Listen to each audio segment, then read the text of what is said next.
우리 생활 속에 깊이 자리하고 있는 카페인, 그 현장 속으로 들어가 보시죠. 중학생 A양의 하루를 통해 청소년이 하루에 복용할 수 있는 카페인의 양을 측정해 보기로 하겠습니다. 먼저 청소년의 일일 카페인 권장량은 125mg으로 임산부 권장량의 절반도 안 될 정도로 낮습니다. 먼저 A양이 아침에 일어나서 학교에 가서 1교시가 끝나고 자판기에서 커피 한 잔을 마십니다. 점심 급식 시간이 끝난 후에 다시 오후에 졸릴 것을 대비해서 습관처럼 다시 커피 한 잔을 마십니다. 오후에 친구들과 초콜릿을 사서 한 개씩 먹습니다. 저녁이 됐습니다. 저녁을 먹고 학원 근처 커피 전문점에서 아메리카노 한 잔을 마십니다. 내일부터는 기말고사 준비에 들어가야 합니다. 늦게까지 공부하려면 카페인의 힘을 빌려야 하기 때문에 다시 에너지 음료 한 병을 마십니다. 이렇게 A양이 아침부터 저녁까지 섭취한 카페인의 양은 총 345mg이 됩니다.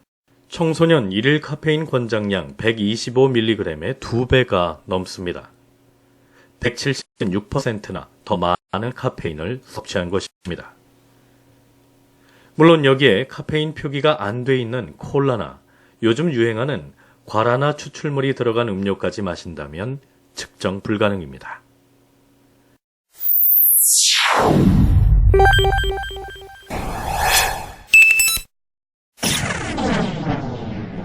우리 생활 속에 깊이 자리하고 있는 카페인, 그 현장 속으로 들어가 보시죠.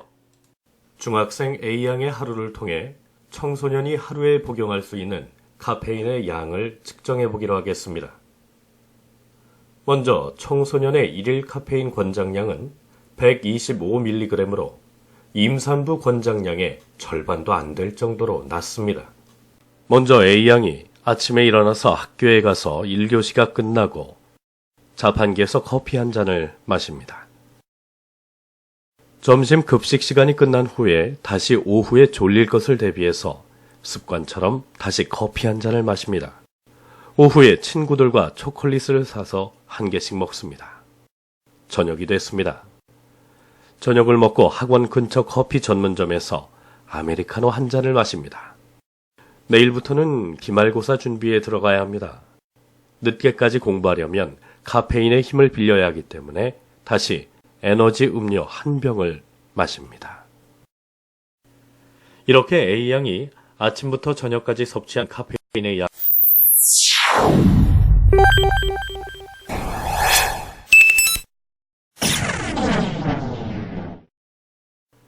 해열 진통제는 가급적 통증이 있을 때마다 무조건 먹는 것은 옳지 않습니다.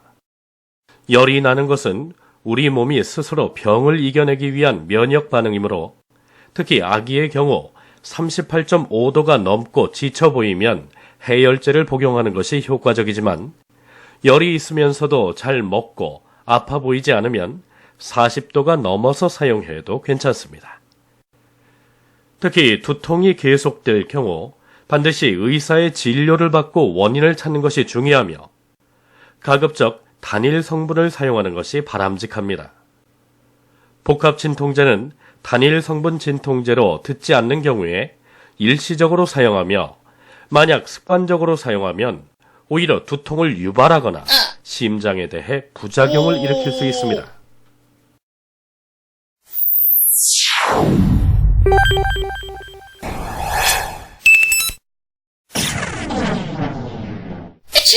먼저 기침만 날 때에는 기침을 시작한 시기가 3주 이내인지 또는 8주 이상인지를 보고 의사나 약사에게 상의해야 하며 가래가 날 때에도 끈적끈적한 가래인지 묽은 가래인지에 따라서도 사용하는 약물이 다르므로 잘 살펴보고 같이 문의해야 합니다.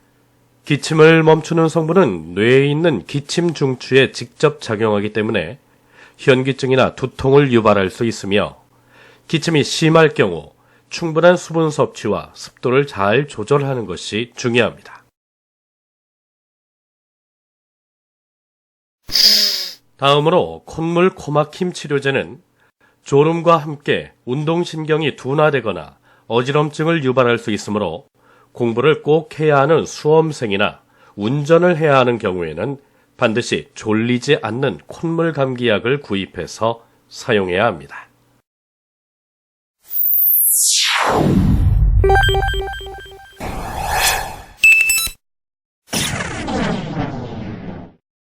팽창성 설사제는 복용 시 물을 많이 마셔야 하며 가스가 발생하거나 팽만감을 유발할 수 있습니다.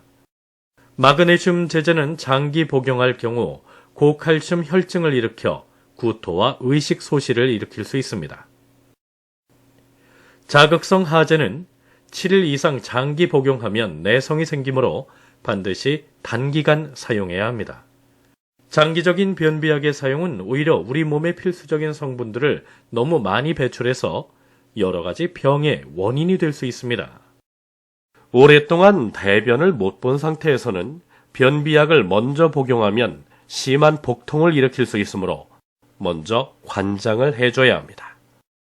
변비약을 복용하더라도 변비를 일으키지 않도록 생활 습관의 변화가 먼저 중요합니다.